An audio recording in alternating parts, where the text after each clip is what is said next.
Good afternoon, everyone. I am Mr. Rich. Thank you for joining me for this interesting question. A quick video. We have an integral of cosine to the power of 4x minus sine to the power of 4x dx. Let's integrate this indefinite integral. You can bring a factoring technique over here and look at it algebraically. We have cosine square x minus sine square x as one factor of this expression, then cosine square x plus sine square x, and then dx.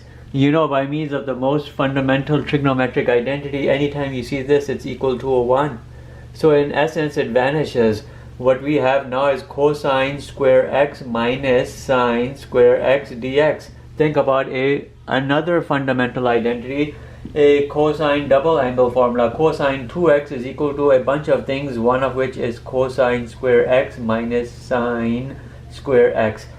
In addition, you can also remember it's equal to 2 cosine square x minus 1, but it's also equal to 1 minus 2 sine square x. Anyhow, this is a bit of a trigonometry review. The more essential item we're looking at is this. It's equal to cosine 2x. So in essence, your integral becomes cosine 2x dx. You know what you're going to do over here. You'll think about a u substitution, and you will substitute that 2x with that u and take it to completion. Easy process from this point onward. U is equal to 2x, du is equal to 2 dx, and dx is equal to du over 2.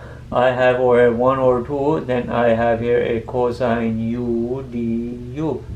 When you solve it, the antiderivative of cosine u is easy. We can publish it for you right over here. Now that you've seen the u substitution items, we will have here a 1 over 2 sine u plus c. The u can be resubstituted for what was the original item, 2x. The antiderivative here is, as you're seeing over here, and this right here is your answer. And it should be good. Algebra trigonometry coming into play to help you solve this integral. Thank you for watching.